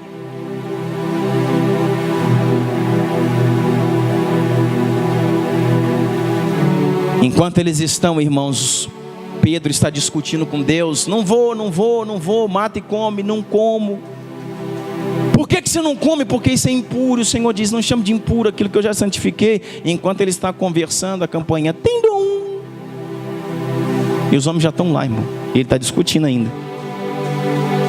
E os homens já estão lá. Aí quando ele abre a porta, fala: nós viemos buscar você, porque você vai ter que ir ali. Cornélio está esperando você. Deus tem tanta pressa, irmãos, que agora não tinha opção. Deus é tão inteligente que ainda mandou um soldado junto. Você acha que o soldado foi de qualquer jeito, irmão? Uma espadona na cintura. Era um soldado romano, irmãos. Foram os romanos que crucificaram a Cristo. Com aquele chapéu assim, aquele negócio vermelho, uma capa, aquela sandália romana. E falando: ei, meu amigão, é o seguinte, vamos embora, filho. Não sei o que, vamos embora, rapaz. Vem buscar você. É um soldado, irmão, e ele está cumprindo uma ordem. Cornélio era muito bom, mas era um capitão. E falou para o soldado: traz Pedro aqui, traz Pedro aqui, traz Pedro aqui. É morto ou é vivo, irmão, mas vai vir. Vamos embora, rapaz. E Pedro falou: então vamos, né? Fazer o quê? Aí Pedro vai pensando: o que está acontecendo? Aí chega lá, ele chega na casa de Cornélio, um romano, cheio de gentio, a família dele. E o Senhor fala: fala de mim, fale das Escrituras, fale do meu amor, fale de salvação para essas pessoas. É para isso que você existe, seu cabeção. É para isso que você nasceu. O Senhor está dando uma ajuda, dizendo: eu deixei uma profecia para a igreja: recebereis poder ao descer sobre vós o Espírito Santo. E vocês tinham que ser testemunha, tinham que sair de Jerusalém. Não sai hora nenhuma, você não sai hora nenhuma, não sai. Eu estou te trazendo aqui a força. Aí ele começou a explicar. E quando ele começou a falar, irmão, Deus estava, sabe, com tanta pressa nesse mover, que ele começou a falar, só que ele não tinha nem acabado de pregar ainda. O Espírito Santo veio e batizou aqueles homens no Espírito Santo. Uau! Ele estava falando ainda, igual eu estou falando para você aqui, e todo mundo começou e daqui a pouco ele está olhando e todo mundo falou em língua, irmão. E Deus está falando: está vendo? São meus, é o meu espírito, são meus filhos, é o meu corpo. E Pedro está dizendo: o que está acontecendo aqui? O que está acontecendo aqui? Sabe o que a palavra vai dizer? Que esses homens são batizados nas águas também. Deus está fazendo um grande mover. Agora deixa eu falar uma coisa para você, irmãos. Esse homem agora estaria convertido. E você vai ver que em Cesareia, se você for estudar a esse respeito, você vai ver que em Cesareia vai se estabelecer uma das primeiras igrejas de gentios da face da terra. Lá já existia a igreja de Jerusalém, uma igreja de judeus convertidos. Mas Cesareia vai ser uma das primeiras igrejas de gentios a se estabelecer. Por quê, irmãos? Porque um soldado romano resolveu ouvir a Deus. Sabe por que Deus tinha pressa em trabalhar com ele? Porque ele não ficaria em Cesareia de Filipe. Logo ele voltaria para Roma. Vai ler a história de Cornélio, irmãos, que a Bíblia não conta, mas Flávio Josefo conta. Que Cornélio, irmãos, volta a Roma. Em Roma existe todo um exército de Roma. E Cornélio vai ser um dos primeiros pastores da igreja de Roma. Uau! Por quê? Porque Deus está fazendo algo. Se você vê o que acontece quando ele volta, você vai ver que ele volta no capítulo 11, lá por volta do verso 18 do capítulo 11, você vai ver que agora Pedro volta assim, ó, não sabendo o que está acontecendo, e vai falar para os outros apóstolos o que tinha acontecido com eles. E todo mundo fala: cara, você é doido, como é que você ministra a palavra para gentio? Jesus é nosso, é só nosso, é só judeu, o resto vai tudo para o capeta, vai tudo para o inferno, é só nosso. Irmãos, era assim que eles pensavam. É assim que eles pensavam. Então nós entramos num paradigma de entender que a igreja primitiva de Atos dos Apóstolos era a igreja perfeita. Não, irmãos. Eles começaram muito bem e ia acrescentando dia a dia os que iam sendo salvos. Ninguém tinha necessidade entre eles, era comunhão. Mas essa é a igreja que a gente tem que ter hoje. Começaram muito bem, mas falharam na missão. Por quê? Porque era uma igreja partidarista. O evangelho é nosso, Jesus é para nós, é só judeu. O resto pode tudo para o inferno, porque Jesus veio para salvar só a gente. Não. E quando acontece isso no capítulo 11, verso 18, eles conversam, fazem uma reunião e põem quase o pastor Pedro em disciplina. Os outros discípulos, os apóstolos, falam: cara, você pregou para gentios. Sim, o soldado estava aqui com a espada na mão. Você foi lá, fui. E o que aconteceu? Eu preguei. Foram batizados no Espírito Santo. Foram cheios de poder, cheios de autoridade. Foram batizados nas águas. Está uma igreja pronta lá em Cesareia. Começou a obra missionária. Sabe o que os apóstolos fazem? Vamos fazer o seguinte, Pedro: esquece isso, deleta. Finge que isso não aconteceu. Isso, vamos esquecer esse episódio. E diz assim: e apaziguaram a situação. Apaziguar quer dizer, vamos contornar isso aqui e vamos dizer que não. E continuaram pregando só em Jerusalém. Por quê, irmãos? Porque não respeitavam, não se submetiam à palavra profética liberada para aquela cidade, para aquele tempo e para aqueles homens. Eu quero que você me dê sua atenção de presente, eu já vou terminar. Eu quero que você entenda o que acontece, irmãos, quando nós não nos submetemos à palavra profética liberada a nós. Sabe o que vai acontecer? A partir, querido, do capítulo 11 de Atos, vai aparecer uma das figuras mais fantásticas do Novo Testamento. E o seu nome é Barnabé. Vai aparecer uma das figuras mais fantásticas do Novo Testamento. E o seu nome é Barnabé. Bar significa filho. Nabé significa profecia. Barnabé significa o filho da profecia. O que ele ia fazer? Trabalhar para que fosse cumprido aquilo que Deus havia estabelecido. Ele entendia, Barnabé entendia, Atos 1:8, recebereis poder ao descer sobre vós o Espírito Santo. Já veio. E nós vamos receber poder, já veio. 2.000 pessoas estão sendo ganhas, recebendo ao Senhor em praça pública. Pedro vai lá e prega, 2.000, 3.000 pessoas numa pregação só se rendem a Jesus.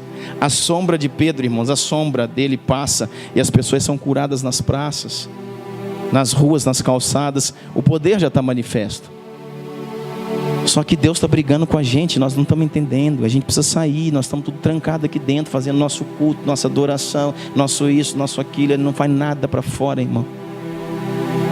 E Barnabé chega assim, entende, debaixo de uma unção de Deus, de uma busca do Senhor. Barnabé entrou no seu quarto, fechou a sua porta, e o pai que vem em secreto o recompensou e trouxe assim: Barnabé, eu vou te dar o homem que vai cumprir essa profecia.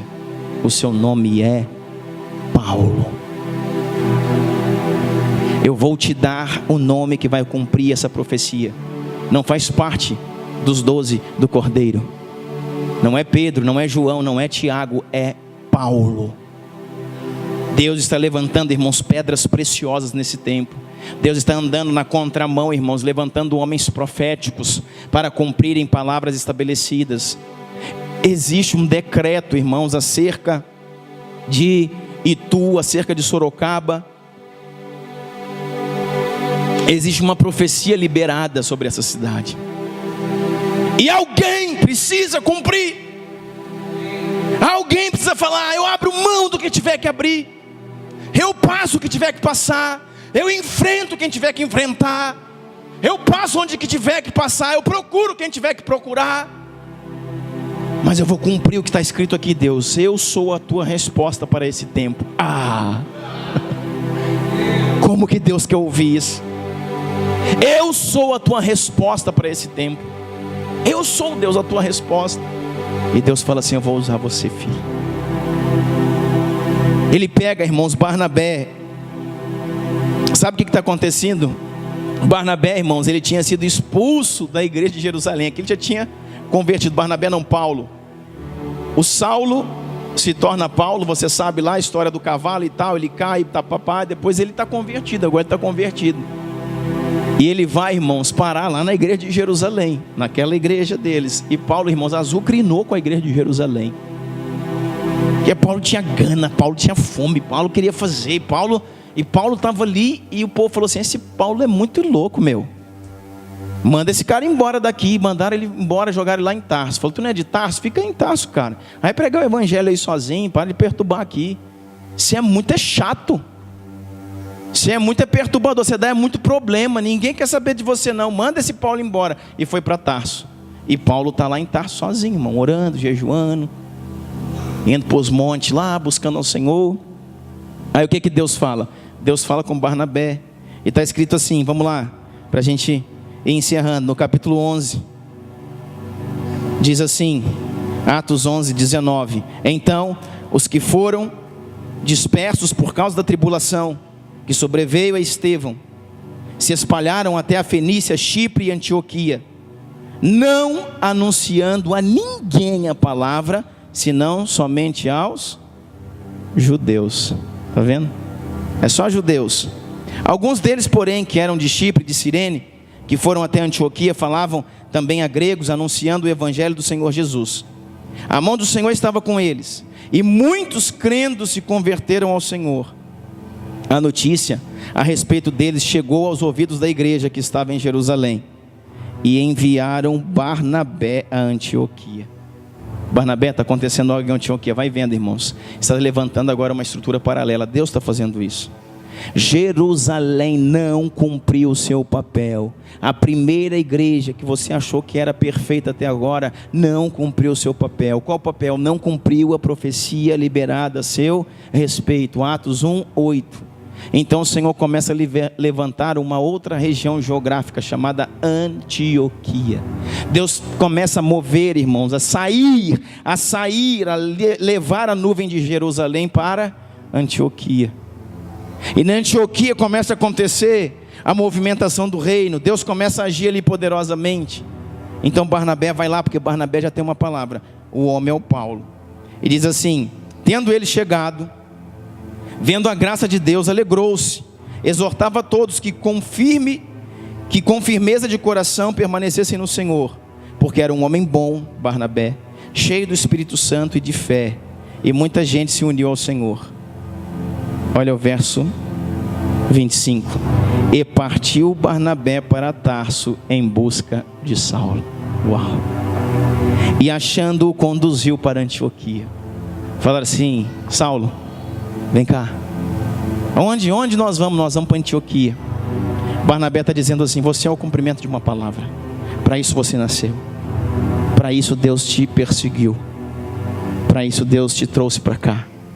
Aquilo que Jerusalém não está fazendo, nós vamos começar em Antioquia. E isso começa com você, Paulo. Homens que encontram pedras vivas, homens que encontram aqueles que estão disponíveis a responder. E diz assim, verso 26: sucedeu que em todo um ano reuniram-se naquela igreja e ensinaram muita gente.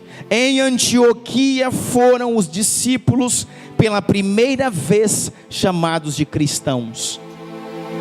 Pela primeira vez os discípulos foram chamados de cristãos. Aonde? Em Jerusalém? Diga não, em Antioquia. E diz assim: sucedeu que todo um ano se reuniram naquela igreja. Barnabé, diga comigo, Barnabé e Paulo. Barnabé e Paulo. O auxiliar era o Paulo. E durante um ano o Paulo foi co-pastor do Barnabé na igreja de Antioquia. E foram os discípulos pela primeira vez chamados de cristãos. Sabe quando nasce o cristianismo, irmãos? Aqui. Quando nasce o cristianismo? Quando Jesus morreu, não. Quando um homem acredita em outro homem. Quando um homem vai lá, busca alguém que está jogado lá em Tarso. Fala: cara, vem cá, eu acredito no seu chamado, acredito na sua vocação. Deus escolheu você para esse tempo. Você, Paulo, é o cumprimento de uma palavra. Barnabé, irmãos, colocou isso na cabeça do apóstolo Paulo.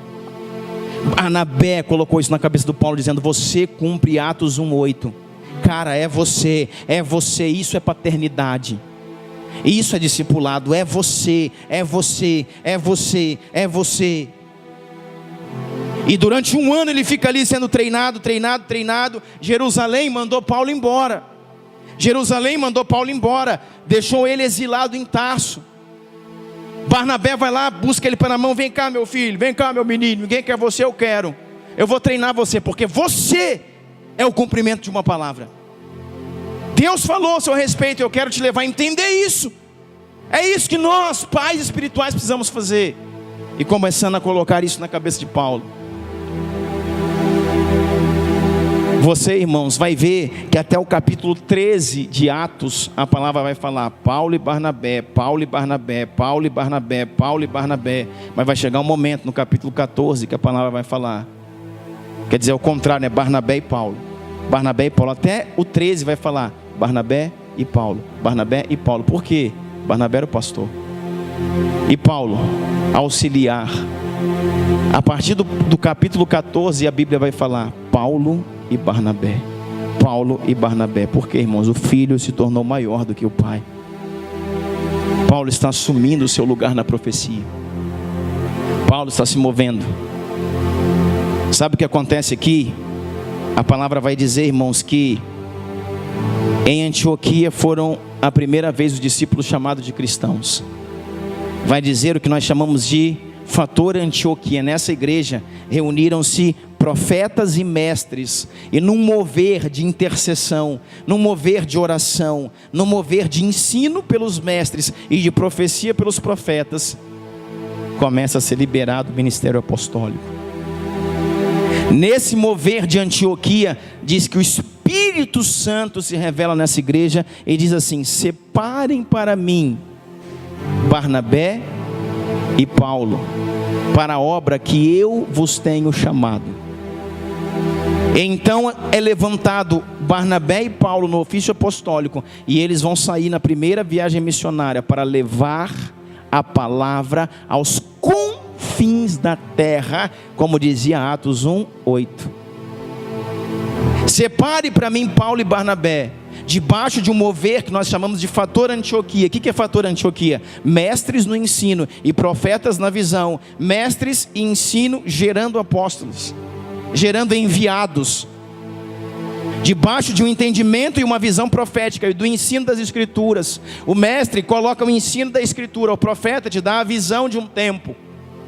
E nisso nascem os apóstolos. Vem o Espírito Santo e diz: separe para mim Paulo e Barnabé para a obra que eu vos tenho chamado, para o ofício que eu vos tenho chamado. Que ofício que era esse? Apostólico. Se levantem e eles vão aos confins da terra nas viagens.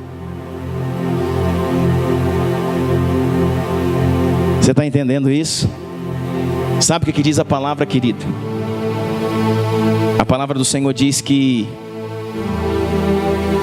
Antioquia se levanta para fazer aquilo que Jerusalém não conseguiu fazer, ou não quis fazer, se recusou a fazer. Sabe o que vai acontecer? No ano 70 depois de Cristo, 70 DC, 70 depois de Cristo, o Senhor fala assim: vocês vão cumprir a palavra, quer queiram ou quer não. Diz que o general Tito invade Jerusalém, destrói a cidade, queima as casas, matam as pessoas, queimam o templo, derrubam suas paredes, queimam as suas portas. E a Bíblia vai falar, irmãos, a história vai falar de um mar de sangue. Você entende o que é isso? Que nesse tempo, irmãos, no avanço de Tito, do general Tito a Jerusalém, na destruição de Jerusalém, 70 depois de Cristo, as ruas eram um mar, um rio de sangue. Porque o general Tito entra para destruir. Sabe por quê, irmãos? Porque o mover de Deus saiu de Jerusalém e se pôs sobre Antioquia. O mover de Deus saiu de Jerusalém e se pôs em Antioquia. E aonde Deus sai, Ele carrega tudo com Ele. A proteção, o investimento, o chamado de Deus. Aqui tem fogo, aqui tem poder, aqui tem resposta de Deus. Aqui tem mestres e profetas enviando apóstolos. Aqui se cumpre uma profecia que era daqui. Aqui a Jerusalém tinha a palavra. Quem está levantando para cumprir a palavra, irmãos? Paulo, através de uma base chamada Antioquia, porque Jerusalém falhou nisso. Você lembra que quando Jesus chega no monte, olha assim, olha para Jerusalém, Jesus já está prestes a morrer. Então ele tinha aí por volta dos seus 30 anos, de 30 a 33. E olha como é que se cumpriu rápido a palavra que Jesus também lançou. Jesus chegou e falou assim: Jerusalém, Jerusalém. Olhou e diz assim, fala que Jesus chorou: Jerusalém, Jerusalém, que mata os seus profetas e apedrejam aqueles que te são enviados. Quantas vezes eu quis, sabe, de trazer para debaixo das minhas asas como uma galinha que protege os seus pintinhos, mas tu, Jerusalém, não quisestes. Por causa disso, virão dias que queimarão as tuas portas, derrubarão os teus muros, levarão cativos os teus filhos, porque rejeitaste a minha palavra. É muito mais sério do que a gente pensa. Evangelho, irmão, não é poesia. Evangelho é profecia. Sabe quando foi dito isso? Aproximadamente 30 anos Jesus tinha, em 70 depois de Cristo. Então quer dizer, irmãos, que foi aproximadamente 40 anos depois. 40 anos depois que Jesus lançou essa profecia. Não foi uma profecia de centenas de anos. 40 anos depois que Jesus liberou isso, seus filhos estavam sendo cativos, os muros derrubados e as portas queimadas, porque assim Yeshua falou. E para que que o Senhor fez isso, irmãos? Sabe por quê? Porque através disso veio o que chamamos de diáspora. O que é diáspora? A perseguição dos cristãos em Jerusalém. E eles foram obrigados a sair da cidade e a tocar o mundo. Será que nós vamos ser, irmãos, obrigados a fazer o que precisamos fazer? Ou nós vamos simplesmente entender o processo e entrar nele? Assim como foi Antioquia. Sabe o que a palavra fala? Você vai continuando a ler o livro de Atos, vai dizer que houve grande fome em Jerusalém. Depois que o Espírito passou, depois que Tito passou ali, houve grande fome em Jerusalém. E Antioquia sustentava Jerusalém. Porque aqui tem recurso. E aqui, irmãos, tem problema. Nós vamos ser, irmãos, uma Antioquia ou nós vamos ser Jerusalém? Nós vamos entender o que está escrito a nosso respeito, ou nós vamos permitir que antes nosso casamento acabe, nossos filhos sejam tomados, problemas avancem na nossa casa? Por quê? Porque o Senhor quis te falar no seu quarto secreto, mas você não entrou lá para ouvir. Entra no teu quarto, fecha a tua porta, o teu pai que te vê em secreto, ele te recompensará. Existe algo escrito acerca da sua vida, e existe algo escrito a respeito da sua cidade. Ou nós entendemos isso, irmãos, e nos posicionamos para ser o cumprimento de uma palavra, ou essa unção passa de nós. Ou Deus vai levantar alguém para fazer o que eu tinha que ter feito, e vai levantar outra cidade para fazer o que Sorocaba tinha que ser feito. Por isso nós precisamos entender os mistérios do Senhor. Nós precisamos entender aquilo que Deus escreveu a nosso respeito. Nós precisamos ser o cumprimento de uma palavra, o cumprimento de uma profecia.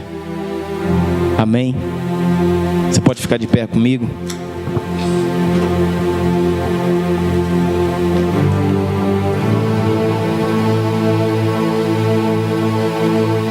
Pai, nessa noite, Deus, nós oramos. Oramos, Deus, para que seja estabelecido o teu propósito, a tua vontade em nossas vidas. Oramos, Deus, para que possamos entender, Pai, os teus mistérios e os teus propósitos. Nós sabemos e entendemos, Pai, que existe mais. Que existe, Pai, mais. Que existe algo além. E nós precisamos nos posicionar para isso. Meu Deus, nessa noite, Senhor, nos leva ao entendimento acerca daquilo que o Senhor quer de nós. Temos, Pai, sofrido até agora, Deus, com tantas coisas, porque não entendemos simplesmente o que o Senhor escreveu a nosso respeito. E temos pegado atalhos, temos pegado caminhos paralelos, e não vivenciado aquilo que o Senhor proclamou a nosso respeito. Por isso, Deus, nessa noite essa é a nossa oração. Nós não queremos padecer, Pai, nós não vamos ser Jerusalém, nós vamos ser Antioquia. Nós vamos cumprir a palavra que o Senhor determinou ao nosso respeito. Nós vamos perseguir essa palavra. Nós vamos perseguir essa palavra. Querido, entenda que o Salmo 119 diz que o Senhor escreveu todos os nossos dias sem que nenhum dos nossos dias ainda existissem. Escreveu aonde? Existe um livro. Existe um livro com o seu nome e com a sua vida. O início, o meio e o fim. O nascimento, o desenvolvimento e a morte. Deus escreveu a sua história. Então, pastor, se a minha história está escrita, então isso é predestinação? Não. Porque você tem livre-arbítrio de decidir viver a sua história ou não viver a sua história. Mas a sua história está escrita. Ele te elegeu nele antes da fundação do mundo. Ele criou o seu propósito, a sua missão antes que você existisse. No ventre da sua mãe ele escreveu todos os seus dias. Qual que é meu papel então, pastor? Escrever a minha história? Não. O seu papel é conhecer a história que ele escreveu a seu respeito. Sabe que Apocalipse diz que lá no céu, lá na eternidade, existem livros e livro. Existem livros no plural e com letras minúsculas, livros. E existe o livro da vida, que é um livro no singular com letra maiúscula. No livro da vida está o nome daqueles que herdarão a eternidade. E nos livros estão a história dos santos. Para quê? Porque você também está escrevendo um livro aqui embaixo. E quando você se apresentar diante dele na eternidade, o Senhor vai comparar os livros. O livro que você escreveu, a história que você escreveu, com a história que está escrita a seu respeito na eternidade. E se essa história bate, se o seu livro bate com o livro de Yeshua, então você vai para o terceiro livro, o livro da vida. Só tem um nome no livro da vida, irmãos: aqueles que fizeram da sua vida aquilo que Jesus escreveu sobre ela. Eu preciso conhecer o meu destino, o meu propósito. Eu preciso entrar para o meu quarto. Eu preciso fechar a minha porta. E eu preciso ter intimidade, comunhão. Quantos homens não choram mais? Qual a última vez que você chorou aos pés do Senhor, irmãos? Quantos homens não conseguem dobrar os joelhos e permanecerem 30 minutos de joelho diante do Senhor? Dói muito o joelho, dói a coluna. Sabe por quê, irmãos? Nós temos o costume de fazer isso. Há quanto tempo não choramos? Há quanto tempo não pranteamos diante dele? Decai, aste, comanda, erras. Deus te chama para um lugar secreto, para gerar vida em você. Entregue-se a Ele. Eu queria chamar aqui à frente, irmãos, você que sente nesse momento que você precisa de algo mais. Você que sente nesse momento que você precisa ser ativado. Olha, pastor, eu ando cansado, desanimado, ferido, machucado. Olha, pastor, eu sou esse homem. Eu sou essa mulher que há muito tempo não chora. Eu perdi o meu quarto de oração. Há muito tempo eu não tenho uma intimidade profunda com o Senhor. Existem pessoas aqui assim porque Deus me fala. Não tenha vergonha de quem está do seu lado, irmão. Não é para essas pessoas que você deve contas, é ao Senhor. Por isso, se você estiver aqui, irmãos, venha para frente, vamos orar e terminar isso juntos.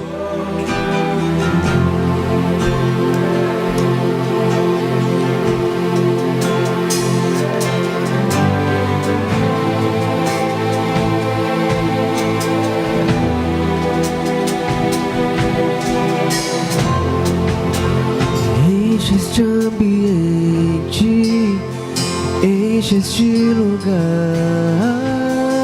Vem, Espírito Santo, nessa noite aqui.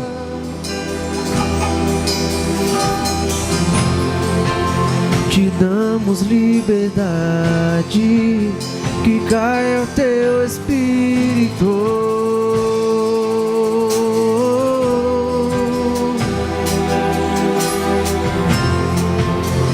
Enche esse ambiente, Enche este lugar.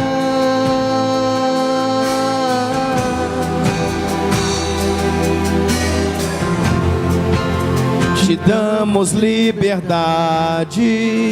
Que caia o teu Espírito.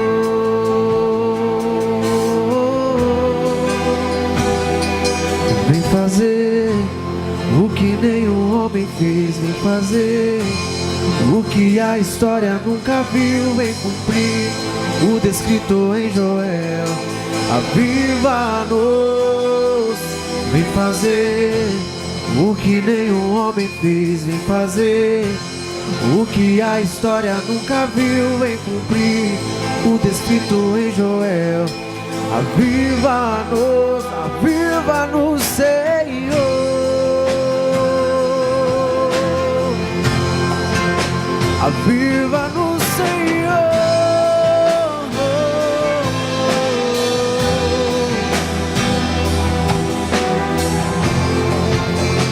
Enche este ambiente, enche este lugar.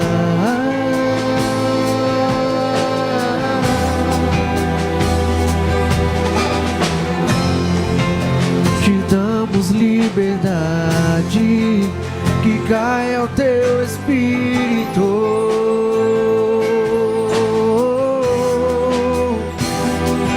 Vem fazer o que nenhum homem fez. Vem fazer o que a história nunca viu. Vem cumprir o descrito em Joel. Aviva-nos. Vem fazer O que nenhum homem fez, vem fazer. O que a história nunca viu, vem cumprir o descrito em Joel. Aviva-nos. que seja hoje, que seja agora. Vem derrama o teu Espírito. Que seja hoje, que seja agora. Vem derrama o teu Espírito. Que seja hoje, que seja agora. Vem derrama o teu Espírito. Que seja hoje, que seja agora. Vem derrama o teu Espírito. Que seja hoje, que seja agora. Vem derrama o teu Espírito. Que seja hoje, que seja agora. Vem derrama o teu Espírito. Que seja hoje, que seja agora. Vem derrama o teu Espírito. Que seja hoje, que seja agora. Vem derrama o teu a terra clama. A terra chama, chama, chama. Mais uma vez. Desfrute mais um pouco da presença dele, igreja. Claro, tão claro. A presença dele é tão O doce. seu brilho é maior. É que nós temos que encerrar, mas a minha vontade é não encerrar isso daqui. Tão claro, o seu brilho é maior. Brilhe sobre nós, Senhor. Claro, tão claro, o seu brilho é maior.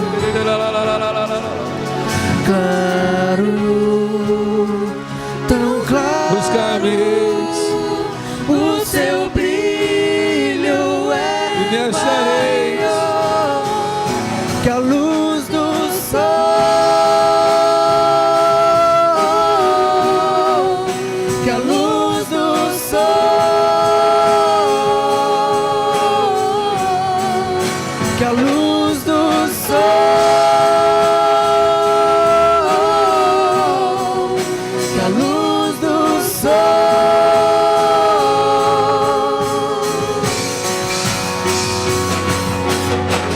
Ele é a estrela da manhã, ele é a estrela da manhã.